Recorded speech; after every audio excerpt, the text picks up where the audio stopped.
I have added key casting software to the video. It will broadcast all keystrokes and mouse clicks. I use a lot of shortcut keys, and this will help you learn what keys I am pressing.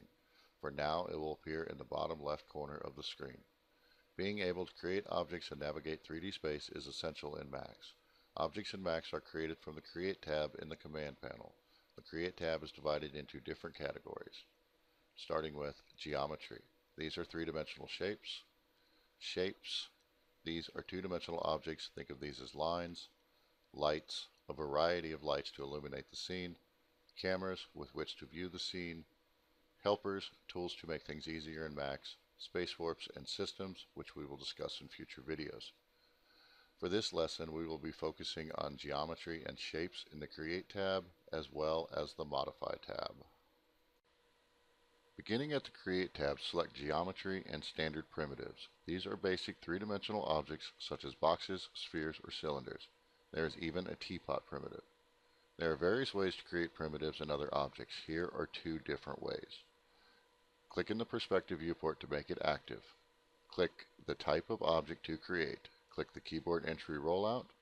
Enter a length, width, and height. Click Create to create the object at the XYZ coordinates specified. Press W to exit creation mode. Additionally, select the object to be created, then click and drag in the 3D viewport. Most objects are created with a 2 or 3 click action. The object will orient itself to the viewport that it was created in. The perspective viewport will orient the object to the world. This object is a plane. It only has width measured on the X and length measured on the Y. It does not have height, which is measured on the Z and can only be seen from one side. The outside of the 3D object is made up of faces. More on this concept in future videos. AutoGrid is a toggle that orients a new object to the face it is created on. This allows for the quick creation of objects with the correct spatial orientation. No discussion of standard primitives in 3ds Max would be complete without mentioning the teapot. Seems an odd thing to have here, but there's a reason it's here, and a quick Google search will tell you why. There will be a question on the test concerning the teapot.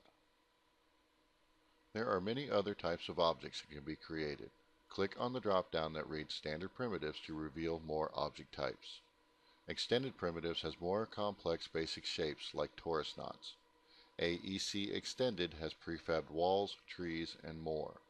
The snapping tools found in the toolbar help me place the objects where I want them. Right-click to access the snapping options. The walls now snap to the grid points. Doors has configurable pre-made doors that work with the walls. Viewport options in the top left corner of the viewports change how the world appears in the view. This is a wireframe view. It allows me to view only the edges of my objects. We change the snapping settings so the door will snap to the edge of the wall. The door has many configurable options.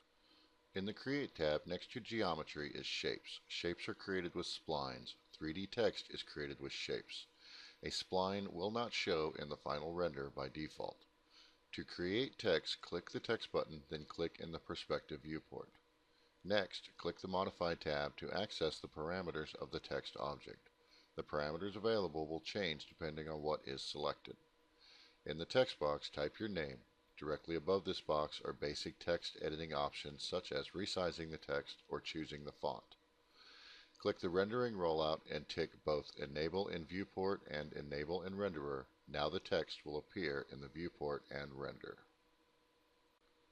While still in the Modify tab, click a different object in the Perspective viewport. The parameters have now updated to give information about the currently selected object. At the top is a box for naming your object. The color swatch to the right assigns the object color, not to be confused with the material.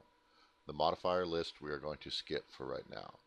The box below the modifier list displays the type of object it is, and this is important because different objects have different properties. This box will also show the modifier stack. Additional options are available such as length, width, height, and number of segments. We will discuss this and much more in future videos.